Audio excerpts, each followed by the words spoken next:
What if I told you that a revolution can begin with a seed? Not a protest, not a weapon, not a powerful speech, just a seed. In the 70s in Kenya, a woman dared to believe that planting trees could free our people. They mocked her, they called her crazy, the government beat her, jailed her, tried to silence her. But Wangari Maathai kept planting. What began as 7 seedlings in a backyard grew into a forest of 30 million trees and a movement that changed the world.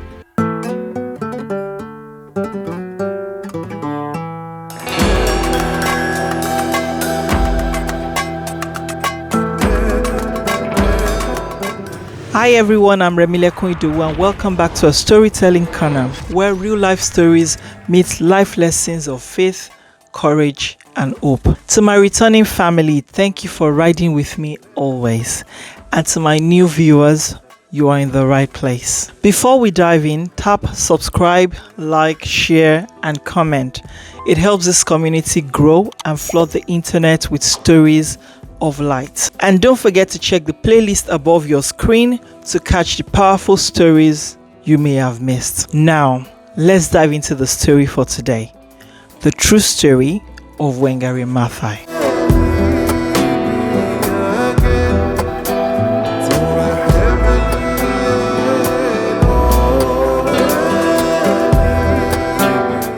Wangari was born in 1940 in the islands of Kenya, long before independence. Back then, our village was rich with green hills, fertile soil, and streams so clean you could drink straight from them. She remembered as a little girl fetching firewood with her mother, birds chirping above, shades from giant fig tree cooling the earth. But years later, when she returned home after her studies, the land had changed.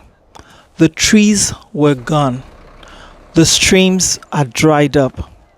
The birds had vanished. Foreign companies had cleared forests to grow tea, coffee, and tobacco. Cash crops that made outsiders rich while local people grew poor. The soil cracked. Women walked miles to find firewoods. Families struggled to eat. She asked herself, how can a people be free when even the land they depend on has been enslaved? Now remember, this was the 1970s. Kenya had just gained independence, but it was still a man's world. Women were expected to stay quiet, cook, raise children, and obey. But Wangari was different. She had studied in the United States, the first woman from East Africa to earn a PhD. She returned with a mind full of ideas and a heart full of fire. She taught at the University of Nairobi. She wore bright African dresses when others wore Western suits. She spoke boldly in meetings where women were expected to remain silent. Many men hated her confidence.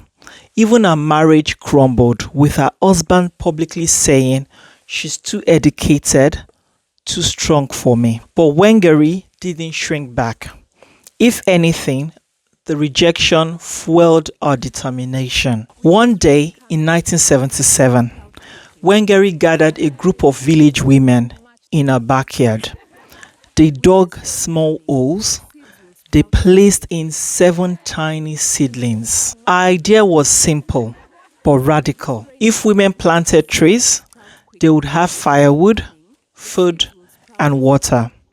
If they planted trees, they would restore the land. The women laughed nervously. Politicians sneered.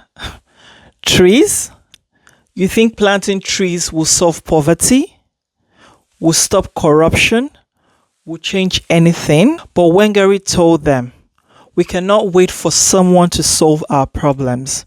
We must do it ourselves, one tree at a time. The tree planting spread. Women across Kenya joined in. Villages came alive with green. But it wasn't just about trees, it was about freedom. When you restore land, you restore dignity. When you teach women to grow, you teach them to resist. The government noticed and they were not happy. Kenya's leaders at the time were corrupt, selling lands to colonies and foreign companies. Wangari stood in their way. She spoke openly against them, demanding transparency. And the punishment came. She was arrested, jailed, her name dragged in newspapers as a mad woman. At protest, she was beaten. Once so badly, she was knocked unconscious. Police thought that would silence her. But even with bandages on her head, she stood again and said, "You cannot protect the environment unless you empower people. And you cannot empower people unless you free them from fear." Every time they pushed her down, she rose higher.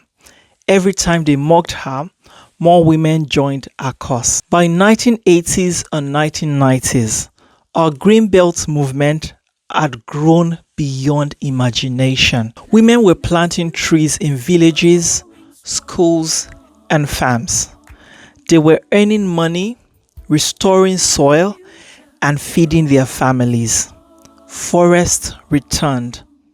Rivers began to flow again. By the time she was done, they had planted over 30 million trees. But more than that, Wangari had planted courage. She helped ordinary people believe we have power.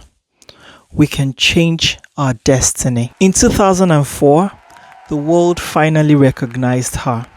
She was awarded the Nobel Peace Prize, the first African woman to receive it. Standing on the stage, she held a small seedling and said, "A tree is a symbol of peace.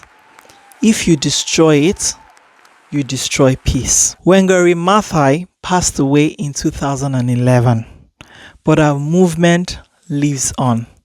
Forest she planted still stands. Stream she revived still flows.